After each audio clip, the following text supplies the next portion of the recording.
Yuri Schmidt, que muito obrigado por estar com a gente. E agora é com você.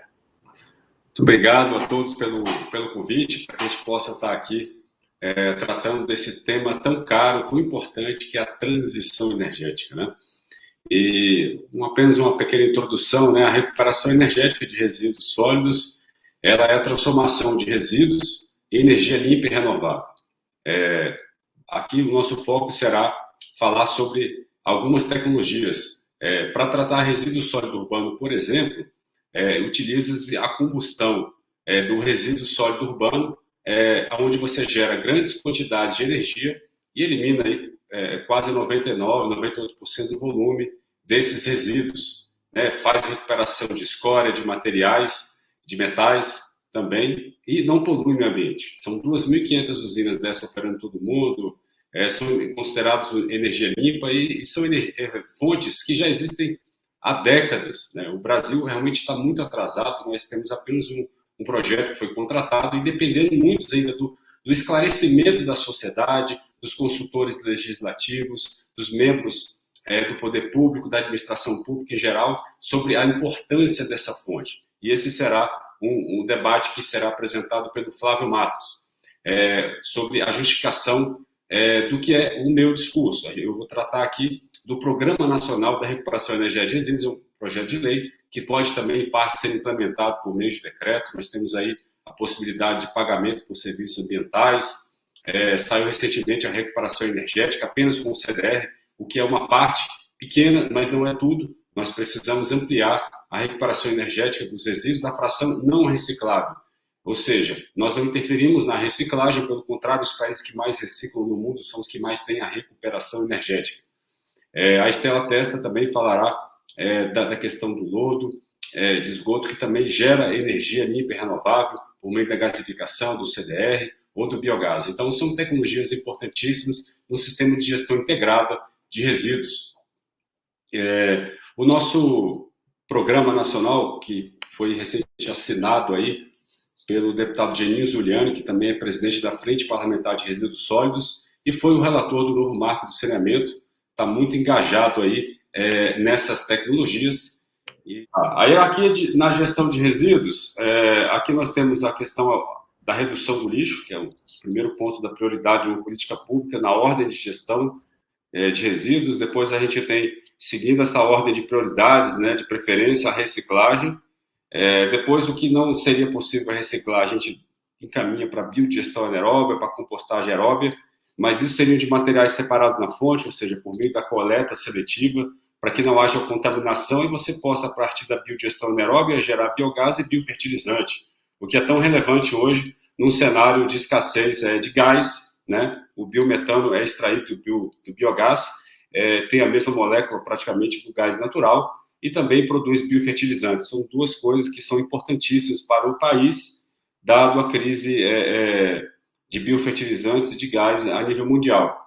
Depois, nós temos aí o tratamento térmico, que vai gerar energia elétrica em grandes quantidades, que é o waste-to-energy, ou seja, o mass burn, que vai tratar por meio de usinas de combustão por grelha, e também o coprocessamento, que é você separar o CDR do resíduo urbano e destinar para a indústria cimenteira, que através do coprocessamento vai substituir o petcock, que é um combustível fóssil poluente. Depois nós temos os aterros sanitários que fazem a captura e uso do metano. Isso é uma solução importante para o Brasil, que está muito atrasado, mas não pode ser a solução definitiva em um sistema de gestão. Deve ser uma solução transitória até que se chegue no waste to energy, ou seja, até que uma usina esteja pronta e apta a não necessitar mais de um aterro sanitário. Vai dizer, a Alemanha, desde 2005, proíbe aterro sanitário, já não usa mais. Vários países da Europa também estão nesse mesmo patamar e têm os melhores indicadores de saúde pública decorrente da gestão de resíduos. Isso é segundo o Fórum Econômico Mundial. E o Brasil amarga aí um prejuízo de 5,5 bilhões por ano decorrente da sua má gestão de resíduos, onde 40% do nosso resíduo vai para aterro controlado e lixão, né? E depois o Brasil, então, ele está aqui nos últimos patamares, né? Lixão e aterro que não captura metano. A gente tem ainda poucos aterros que capturam metano e precisamos avançar muito nisso, né, nessa pauta. Aqui nós temos o problema também da falta de espaço e claramente demonstrado por esse gráfico, nas grandes regiões metropolitanas, aonde as usinas waste to energy são a melhor solução. Você pode ver aí, todas essas cidades têm aterros em áreas de preservação ambiental. Seropédica, São Paulo, são os 2 maiores aterros do Brasil, destinando aí 12 milhões, lixo de 12 milhões de habitantes, de quase 10 milhões de habitantes no Rio de Janeiro, de forma não adequada. Isso deveria já ter encontrado uma solução, esses aterros, porque eles são de área de preservação ambiental. O Supremo, inclusive, proibiu ampliar esses aterros e construir mais aterros nessas áreas, né? E aqui nós temos aqui um pouco do nosso objetivo. Obviamente, vale destacar, o próprio presidente da República publicou nas redes sociais essa semana o grande avanço da recuperação energética, mostrando que ele já está totalmente regulamentado, né? A portaria 274, nós temos o próprio artigo 9º, parágrafo 1º da Política Nacional de Resíduos Sólidos, a Lei 12.305, ela regulamenta as usinas de recuperação energética. Então não há nenhum óbice, a gente tem licenciamento já de usinas com licença de instalação, as obras de Barueri devem começar esse ano, foi contratada no leilão -5 do ano passado, do governo federal, e conseguiu, então, viabilizar o financiamento e a venda da energia. Mas nós precisamos de incentivos, nós precisamos de um programa nacional, senão nós iremos caminhar a passos lentos, e a saúde pública e a vida de pessoas, ela não pode ser tratada dessa maneira. Pessoas morrem, milhares de pessoas morrem no Brasil porque nós não temos um sistema de gestão adequada, né, com as melhores práticas mundiais, que é as usinas waste to energy. Nós vemos aí alguns conceitos que precisam ser bem detalhados, né? O que é recuperação energética de resíduos sólidos. Isso está no nosso programa nacional, que é o PL 924/2022, né? São tecnologias que utilizam o tratamento térmico por meio de processo de destinação, gasificação, pirólise ou coprocessamento para geração de energia elétrica térmica e recuperação de metais, gases, combustíveis e outros insumos. Então, pessoal, para a gente não perder aqui o fio da meada, né? Esses conceitos, no artigo 9º, que eu estou apresentando ali no slide, o que acontece? Ele falou assim, da recuperação energética no parágrafo 1º, somente uma questão de emissões de gases que precisa não pode ferir a questão da saúde pública, isso deve ser regulamentado, né? Você não pode fazer uma incineração de resíduos sem os filtros, sem a recuperação energética. Não faz sentido, né? Então, foi feito o princípio da palavra tratamento, só que ela não está disciplinada no artigo 3º, ninguém sabe o que é tratamento. Tratamento faz parte da destinação ambientalmente adequada, assim como a recuperação energética. Então, isso precisa ficar bem claro, porque tem pessoas dizendo que primeiro você enterra o resíduo, depois você faz a recuperação energética. Isso não existe. Depois que enterra o resíduo, não dá para fazer mais a recuperação energética, não tem viabilidade. Você já molhou, você já jogou terra no resíduo. É o contrário. Primeiro você faz a recuperação energética e você nem precisa mais de aterro sanitário, apenas de aterro de materiais inertes que não contaminam o meio ambiente. Então, nesse sistema da hierarquia, você pode passar, Sérgio, por favor? Mais um slide, por favor. Então, aí o artigo 9º, ele leva uma correção do que está já no artigo 3º, que traz os conceitos, que ele fala lá em gestão de resíduos. O que é gestão de resíduos? Ele segue exatamente a ordem do artigo 9º, de forma detalhada. Ele fala em destinação ambientalmente adequada de resíduos e disposição final ambientalmente adequada de resíduos. Então, Yuri, qual é a diferença entre disposição e destinação? A destinação, na verdade, vem primeiro. Destinação é o tratamento, é a recuperação de materiais por tecnologias disponíveis e economicamente viáveis. E todos os resíduos devem ir para essas tecnologias. Você não manda resíduo para aterro, você manda rejeito para aterro, porque disposição final ambientalmente adequada é em aterros, né?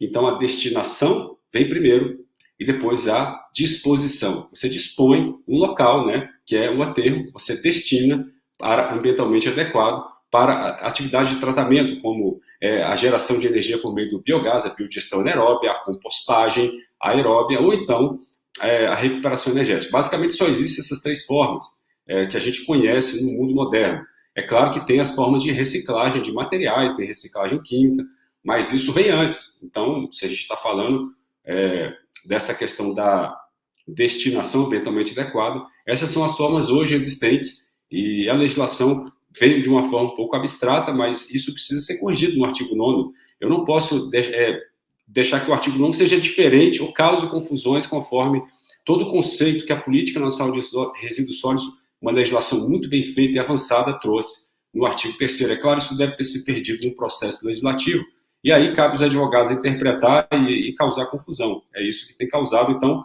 é somente uma correção, para que a gente coloque que a destinação vem primeiro, depois vem a disposição de rejeitos sem aterros, né?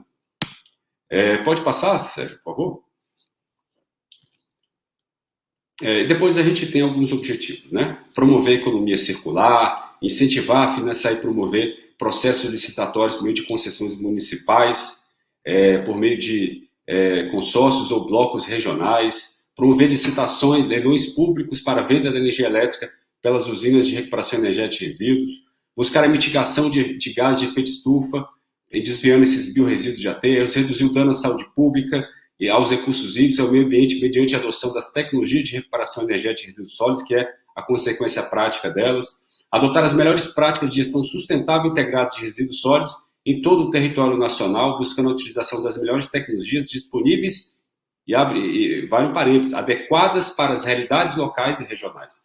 Se eu tiver uma cidade pequena e média, com baixa renda, eu não vou colocar uma tecnologia dessa que ela não é sustentável. Lá a gente vai trabalhar a compostagem, a gente pode tentar produzir CDR e enviar para um outro local, onde pode fazer o coprocessamento ou a geração por meio das usinas Waste to Energy. Mas, nas grandes regiões metropolitanas, ou seja, consórcios municipais ou municípios acima de 500 mil habitantes, a gente tem viabilidade da recuperação energética. E se nós considerarmos hoje o mercado de crédito carbono, aí, a partir de 200 mil habitantes, a gente já tem viabilidade também. Hoje tem um mercado de crédito carbono que está pagando 75 euros por tonelada de CO2 equivalente evitado, e as nossas usinas evitam muito CO2, né? Como comparado com a disposição de rejeitos em aterros, né? Depois, pode passar, por favor? Mais alguns objetivos. Depois, incentivar a ampliação da geração de energia limpa e renovável por meio de resíduos sólidos na matriz energética, todo tipo de resíduo, industrial, comercial, hospitalar, residencial, resíduo da agropecuária, todos eles devem ter esse incentivo. Ampliar e garantir a participação social das cooperativas de catadores recicláveis em projetos de recuperação energética de resíduos sólidos. Isso precisa acontecer, eles precisam ter a opção, a oportunidade de participar do processo de triagem prévio para retirar os recicláveis. Isso pode acontecer por meio mecanizado e conferência manual ou apenas de forma manual. Depois temos desenvolver critérios técnicos para avaliar a redução de emissões de gases de efeito estufa, né, e a precificação desses créditos de carbono. Isso precisa acontecer. Recentemente a NASA identificou nos Estados Unidos, com estudos de aeronaves a solta-ventos, que as plumas de metano elas são mais nocivas 2,5 vezes mais do que se esperava. Então, isso deve haver uma revolução na alteração dos inventários de metano a partir de resíduos sólidos. E isso foi identificado nos Estados Unidos e também na Europa, né, em Madrid. Então, são questões que precisam ser melhor desenvolvidas para que a gente haja uma melhor precificação e aí haja um maior incentivo econômico para proteger o meio ambiente. Depois, fomentar o aproveitamento energético de materiais de resíduos sólidos por meio da sua recuperação energética, como forma de geração de emprego, desenvolvimento social, estimular a pesquisa e o desenvolvimento tecnológico, né, na recuperação energética. Pode passar, Sérgio, por favor. Depois, a criação de programas e regulamentos para viabilizar a produção, processamento, comercialização, importação e exportação de CDR, o combustível derivado de resíduos. O CDR ele pode ser biomassa, ele pode ser pneu triturado, resíduo industrial, lodo de esgoto, resíduo sólido urbano. Todos esses resíduos podem ser transformados em CDR. Também de outras origens, né? Resíduo industrial, fármacos, embalagem de agrotóxicos, tudo está regulamentado na resolução 499 do CONAMA, que avançou muito na questão do CDR, incentivando essa fonte que reduz gases de efeito estufa em altos fornos, como da indústria cimenteira. Então, a gente precisa no Brasil de criar programas e regulamentos para incentivar a comercialização, para que haja mecanismos que tragam um laço para a financiabilidade desses projetos. Hoje a gente tem a BBCE, por exemplo, ajudando a comercialização de energia elétrica, seria algo semelhante que nós precisamos para o nosso setor do CDR. Incentivar a autoprodução de energia elétrica a partir de usinas de resíduos sólidos urbanos, mediante concessões conjuntas com a eletromobilidade. Então, é permitir que ônibus elétricos, caminhões elétricos que coletam lixo se abasteçam na usina ou por meio de linha própria na cidade, e isso traga uma descarbonização desses veículos, né, como bem falou o nosso amigo Maluf aí, da BVE, sobre a necessidade de incentivar a eletromobilidade. Por que não aproveitar o novo marco de saneamento, que obriga todos os municípios do Brasil a celebrarem contratos de concessão e já colocar a recuperação energética e incluir a coleta de lixo com caminhões elétricos e algumas linhas de ônibus urbanos, incluído nessa concessão conjunta, onde uma mesma empresa opera todas essas atividades, então ela não paga 48% do custo hoje da energia elétrica em encargo e tributos. Isso seria isento. Você pagaria no máximo o custo fio, que nesse caso seria bem reduzido, dado a configuração do projeto. Então, isso, de uma energia que a gente precisa hoje do leilão de R$ 680 o megawatt-hora, que é o preço teto do ano passado atualizado pelo IPCA, a gente precisaria de R$ 330, R$ 340, então há um incentivo muito grande nessa modalidade. Depois, a gente, então, institui o Programa Nacional da Recuperação Energética de Resíduos, o PNRE. Pode passar, por favor? Aqui, a redação, né? A gente tem aí, então, a questão da União adotar ações de estímulos à geração de energia por meio desses resíduos, mediante cooperação com municípios para a estruturação de consórcios públicos ou blocos regionais que contemplam a recuperação energética, né? A gente viu recentemente a Caixa Econômica estruturando 30 concessões, nenhuma delas prevê a recuperação energética. Ou seja, está até contrário à legislação. A legislação fala que é só rejeito vai para aterro. Como é que eu vou mandar resíduo para aterro? Isso está errado, isso é ilegal, isso está afrontando a legislação. Nós precisamos estruturar corretamente essas concessões, né? E a questão da viabilidade técnica e econômica para fins da adoção do tratamento e recuperação de resíduos. O artigo 3º, inciso 15, ele fala que para ser rejeito, ou seja, para ser permitido destinar para aterros, o que é rejeito, você tem essa necessidade de atender 2 critérios, viabilidade técnica e viabilidade econômica. Ou seja, a legislação fala exatamente isso. Para que seja rejeito, né? O rejeito é o resíduo sólido que passou por todas as opções de tecnologias disponíveis e economicamente viáveis. Então, se você não tem tecnologia e ela nem é economicamente viável, ou nenhum dos dois, ou não tem os dois, você pode mandar o resíduo direto para o aterro. Mas se tem, você não pode. E quem vai dizer isso? Ninguém diz isso. Os municípios não estão estudando isso. Essa questão nem é obrigatória no plano municipal. Então, nós estamos criando essa obrigação para os municípios com mais de 200 mil habitantes. E a União Federal faz os cenários regionais conforme as rendas per capita e as quantidades de resíduos e o poder calorífico que esses locais têm. Então, isso é possível fazer pela União a nível indicativo e os municípios são obrigados, então, a fazer esses estudos para poder afastar a obrigação ou mesmo para implementar as usinas e cumprir o novo marco de saneamento, cumprir a Política Nacional de Resíduos Sólidos. Os municípios, então, eles devem fazer esse estudo até 24 meses, a contar da publicação da lei. É claro que isso é uma obrigação legal, isso não é crime, né? Hoje, 40% do lixo vai para locais que não podem. Isso é crime, né? E isso está sendo resolvido. O prazo final até 2024 para os pequenos municípios até 50 mil habitantes. Ano passado, venceu o prazo das regiões metropolitanas. Esse ano vence mais um prazo, conforme o tamanho, ano que vem, e assim sucessivamente.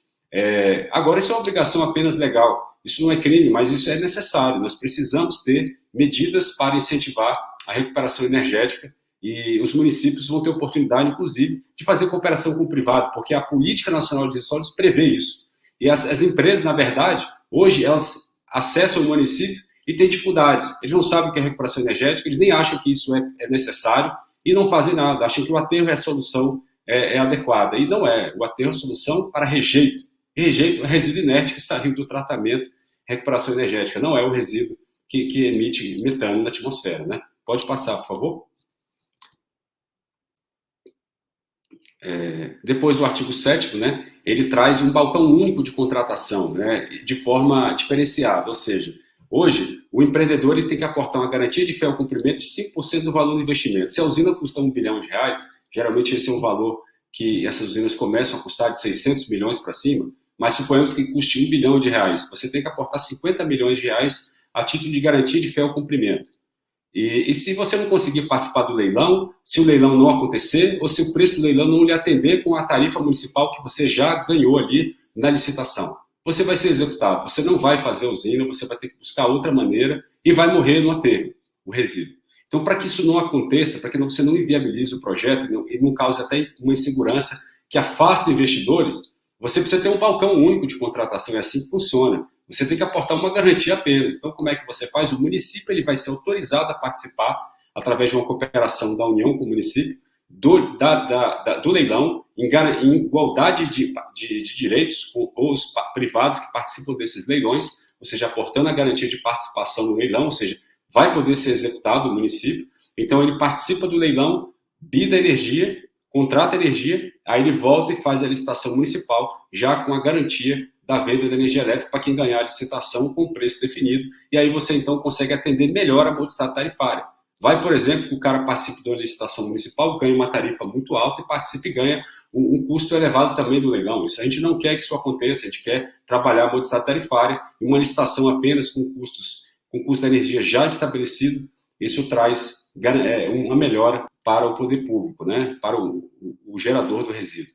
Aí nós temos aí essa questão muito bem detalhada.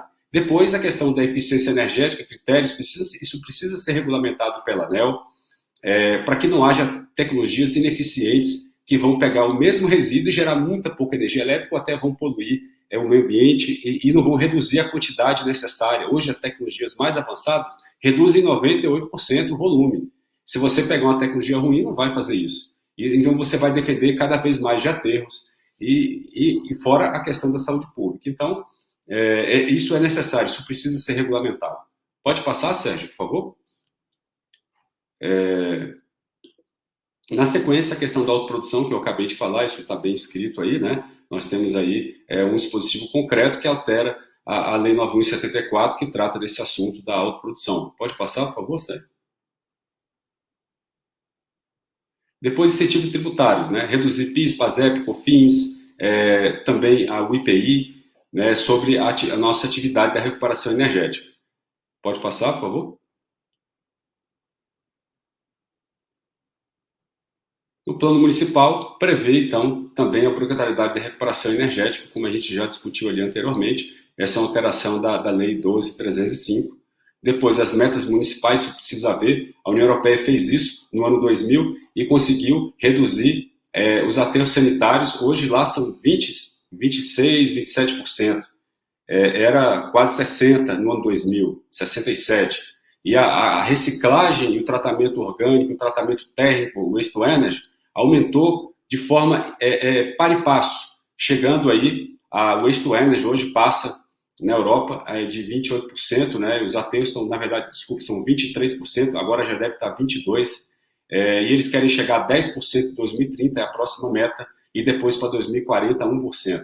Ou seja, essa é a meta da União Europeia, acabar com os aterros sanitários, enquanto o Brasil ainda se discute aterros sanitários que sequer têm sistemas de captura de metano obrigatórios, né? Que é outra questão que a gente está colocando também no projeto de lei. Então, a gente precisa de metas para reduzir os biorresíduos dos aterros, para você incentivar o tratamento, a compostagem, a biodigestão anaeróbia ou o tratamento térmico. E tudo isso, claro, vai reduzir e trazer grandes benefícios. Depois, pode passar, Sérgio, por favor? Depois, a gestão integrada, né? Esses conceitos não existem na legislação, isso precisa haver, né? A gente precisa detalhar o que é o tratamento térmico, essa questão do sistema de tratamento biológico, se tiver viabilidade técnica e econômica, a questão da biodigestão anaeróbia com resíduos orgânicos não contaminados, ou seja, da coleta seletiva para fazer biofertilizante, como eu já pontuei. E não havendo coleta seletiva, será sempre preferível a recuperação energética de resíduos, ao invés da disposição em aterros, né? Tem legislação do CONAMA hoje que diz que a gente deve reciclar 10% a usina de recuperação energética no primeiro ano. Só que o aterro não tem essa meta, né? A gente está enterrando recicláveis. Então, isso é um contrassenso. Isso precisa ser corrigido, né? Pode passar, por favor? E aí são as entidades participantes da coalizão que apoiam nossas iniciativas da ABREM, WTRT Brasil, do qual eu também sou o presidente executivo da ABREM, do WTRT Brasil, a BIMAC, Cindesan, COGEN, Sobratema, BGD, ABE, ABM, ANIP, Serve Brasil, Conatrec, Coopercaps e a Frente Parlamentar de Disposição Final de Resíduos. Temos apoio também do presidente da Frente Parlamentar de Economia Verde, deputado Arnaldo Jardim, um grande patrono que tem apoiado nossas iniciativas, e vários outros parlamentares também que estão presidindo frentes parlamentares. E com isso eu encerro minhas palavras.